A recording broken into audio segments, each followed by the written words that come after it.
आपके साथ मैं हूं विद्यानाथ झा और इस वक्त मैं मौजूद हूं यूक्रेन में और खासतौर से उस इलाके में जहां पर लड़ाई बहुत तेज है यानी कि एक्टिव वॉर जोन में।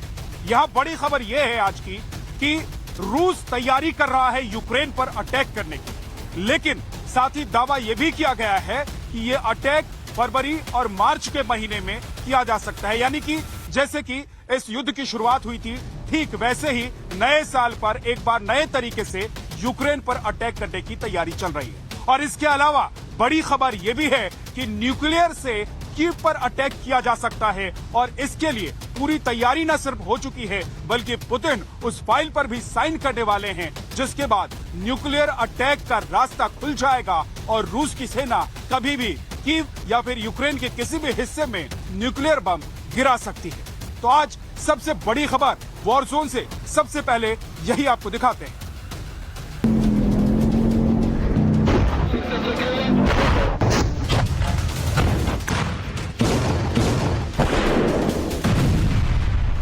क्या पुतिन और लुकाशेंको एक साथ मिलकर कीव पर न्यूक्लियर अटैक करने वाले हैं? आधा दिसंबर खत्म होते ही यूक्रेन को जो डर सता रहा है, क्या वो हकीकत में बदलने वाला है?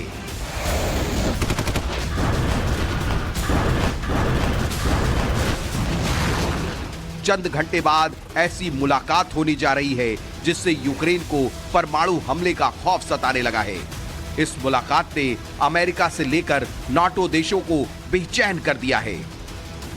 माना जा रहा है कि पुतिन के इस बैठक में वो फैसला लेने जा रहे हैं जिसका जिक्र पिछले 10 महीने से हो रहा है। यूक्रेन पर परमाणु हमला होगा कब, ये सोमवार को तय हो जाएगा। मैं इस वक्त वॉर जोन यूक्रेन में मौजूद हूं और यहां पर हर वक्त सायरन की आवाज डरा रही है, हर वक्त एक नया धमाका हो रहा है, अटैक किए जा रहे हैं रूस की तरफ से यूक्रेन पर और लगातार मिसाइल और रॉकेट की आवाज से यह जमीन दहली हुई है। लेकिन पुतिन ने यह तय कर लिया है कि जब तक वो इस युद्ध को अंजाम तक नहीं पहुंचाएंगे तब तक वो रुकने वाले नहीं हैं। और बड़ा दावा यह किया गया है कि 2 लाख सैनिक तैयार हैं और यूक्रेन पर वो हमला करने वाले हैं। किसी भी वक्त ये सैनिक यूक्रेन पर अटैक कर सकते हैं और इसके अलावा बड़ी बात यह भी है कि न्यूक्लियर अटैक की भी पूरी तैयारी की जा चुकी है।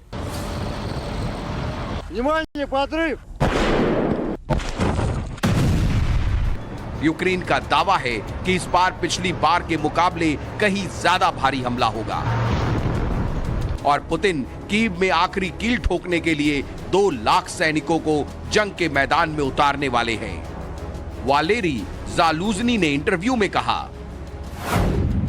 रूस 2023 की शुरुआत में कीव पर भीषण हमले कर सकता है। रूस 2 लाख सैनिकों के साथ हमले की तैयारी कर रहा है। मुझे कोई संदेह नहीं है अगर वो फिर से कीव की ओर बढ़े। रूस के पास 1 मिलियन से 1.5 मिलियन रिजर्व फौज है। रूसी सेना डोनबास के पूर्व और दक्षिण इलाके या फिर बेलारूस से नॉर्थ यूक्रेन में हमला कर सकती है। फिलहाल रूसी हमलों को कम करना हमारी युद्ध रणनीति का हिस्सा है।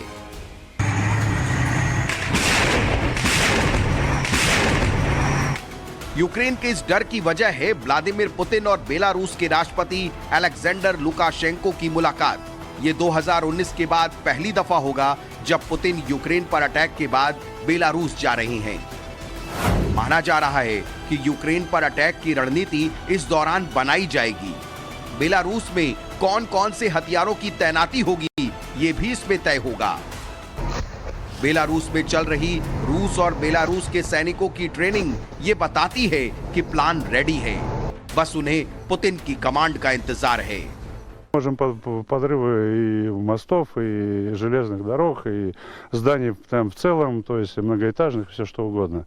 Вот, то есть вплоть даже до аэродрома. На все нужно время, на все нужно опыт, вот, чтобы быстро сделать. То есть без, как говорится, четкого отлаженного механизма, называется, который команда, да, вот, то есть это невозможно. Вот. Все ребята, как говорится, знают свое дело, поэтому делают свое дело. सोमवार को पुतिन और लुकाशेंको के बीच मुलाकात होने जा रही है और इस खबर ने इस बात को बल दिया है कि यूक्रेन की सेना की तरफ से जो दावा किया गया कि आने वाले वक्त में 2 लाख सैनिक अटैक कर सकते हैं यूक्रेन के ऊपर, उस पर बात हो सकती है। यह उम्मीद जताई जा रही है कि बेलारूस के रास्ते ही एक बार फिर से पुतिन की आर्मी यूक्रेन पर अटैक करेगी, यानी कि उत्तरी इलाके से मध्य और उत्तरी इलाके तक पहुंचने की कोशिश रूस की आर्मी की होगी और यूक्रेन पर कब्जा करने की कोशिश हो सकती है। लेकिन इस बीच पुतिन और लुकाशेंको की जो ये मुलाकात है, इसको लेकर बड़ी अटकलें लगाई जा रही हैं, बड़े दावे किए जा रहे हैं। कहा जा रहा है कि पुतिन की इस मुलाकात के बाद ही पुतिन की तरफ से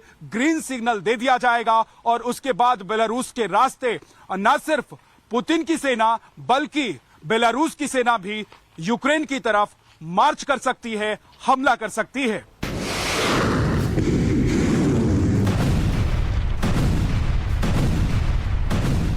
यूक्रेन के पास 48 घंटे का वक्त है, क्योंकि सोमवार को पुतिन और लुकाशेंको की मुलाकात में अगर न्यूक्लियर प्लान बना तो समझो कीव का जर्रा जर्रा राख में मिल जाएगा। वैसे भी पुतिन की नजरों में कीव खटक रहा है। पिछली बार कीव रूस के हाथ से फिसल गया था, तब जेलेंस्की को लगा कि शायद पुतिन ये इरादा छोड़ देंगे, मगर कहते हैं ना, शेर शिकार करने से पहले 2 कदम पीछे हटता है। ठीक उसी रणनीति के तहत कीव को मटिया मेट करने का प्लान बना रहे हैं पुतिन।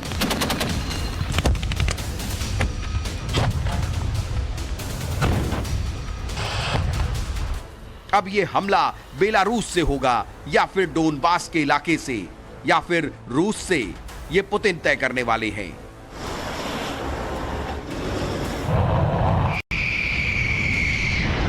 मगर लुकाशेंको और बेलारूसी सैनिक इसी को अमल में ला रहे हैं। बेलारूस के टैंक अचानक यूक्रेन के बॉर्डर की तरफ बढ़ते देखे गए। बेलारूस ने इसे सरप्राइज ट्रेनिंग बताया, जबकि यूक्रेन ने संभावित हमले का प्लान। Жовтня триває нарощування російської військової присутності.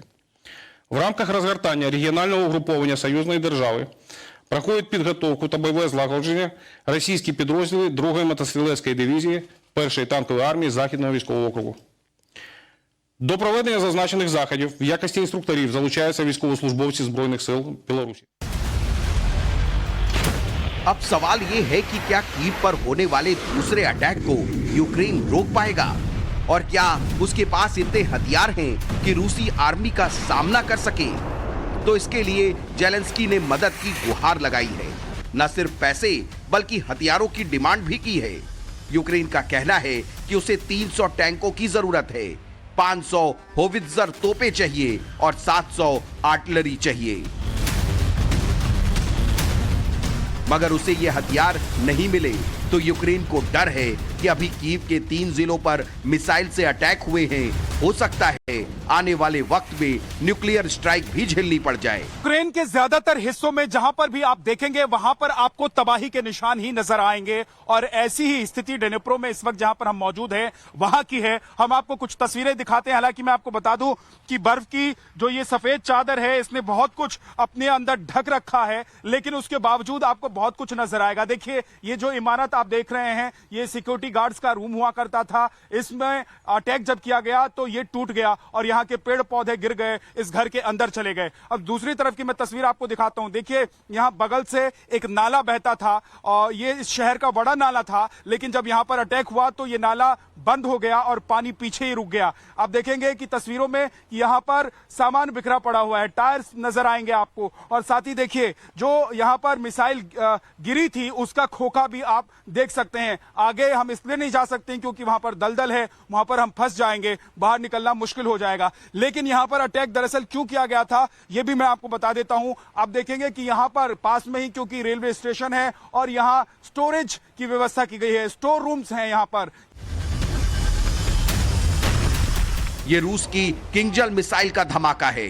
दावा किया जा रहा है कि रूस का MiG-31 एयरक्राफ्ट तबाही मचाने वाली किंगजल मिसाइल को लेकर बेलारूस पहुंच चुका है। इस हाइपरसोनिक मिसाइल से रूस लंदन को 540 सेकंड यानी 9 मिनट में तबाह कर सकता है। रूस की एयरफोर्स के मुताबिक रूस ने Tu-95 एयरक्राफ्ट से 60 मिसाइलें लॉन्च की, जो कि KH-555 और KH-101 है। इसके अलावा Tu-22 M3 बॉम्बर से X-22 मिसाइलें दागी गईं। रूस ने लंबे अरसे के बाद स्ट्रेटेजिक बॉम्बर को पहली बार इस्तेमाल किया है। रूस के पास ऐसे 50 से ज्यादा एयरक्राफ्ट हैं जो अपने दम पर जंग का रुख बदल सकते हैं। गौर करने वाली बात यह है कि किंगजल मिसाइल और Tu-22M3 बॉम्बर दोनों से ही न्यूक्लियर हमला किया जा सकता है और यही वजह है कि यूक्रेन के तमाम अधिकारी कीव पर 2 लाख सैनिकों के अटैक का अंदेशा जता रहे हैं। डेनेप्रो यानी कि एक्टिव वॉर जोन, हम यहां से आपको अब दिल दहला देने वाली तस्वीर दिखाने वाले हैं। दरअसल मैं जहां पर खड़ा हूं ये डेनेप्रो रेलवे स्टेशन से और बस स्टैंड से कुछ ही मीटर की दूरी का इलाका है, जगह है जहां पर मैं खड़ा हूं। और सबसे पहले आप तस्वीर दिखाता हूं मैं आपको, आप देखिए ये तस्वीर, ये जो गड्ढा आप देख रहे हैं ये रूस के अटैक के बाद यहां पर हुआ था। यहां पर मिसाइल से अटैक किया गया, S-300 मिसाइल के जरिए रेलवे स्टेशन और बस को टारगेट किया गया था, लेकिन निशाना थोड़ा सा चूका और कुछ ही मीटर की दूरी पर रेलवे स्टेशन और बस स्टैंड से मिसाइल यहां पर आकर गिरती है। ये इतना बड़ा गड्ढा हो जाता है, आप देखेंगे कि नीचे जहां पर पानी भर गया था, क्योंकि अभी जो यहां का मौसम है, यहां बारिश भी होती है और बर्फबारी भी हो रही है, माइनस में टेम्परेचर है, तो यहां पर आप देखेंगे कि बर्फ की एक परत जम गई है ऊपर पानी के ऊपर। अगर मैं नीचे उतरने की कोशिश करूंगा तो कितने फीट नीचे गहरे गड्ढे में चला जाऊंगा अंदाजा लगाना मुश्किल है। यहां पर जो अटैक किया गया था, हमला किया गया था रूस की तरफ से, उसमें 6 लोगों की मौत हो गई। दुनिया भर में यही चर्चा है कि पुतिन परमाणु हमला करेंगे, मगर वो हमला 2022 के आखिर में होगा या 2023 में कीव पर अटैक के साथ, ये सोमवार को तय हो सकता है। रूस यूक्रेन वॉर जोन यानी कि यूक्रेन से ग्राउंड जीरो से आज इस खास पेशकश में इतना ही, लेकिन वॉर की हर खबर और हर अपडेट के लिए आप हमारे साथ बने रहिए, देखते रहिए टाइम्स नाउ नव भारत।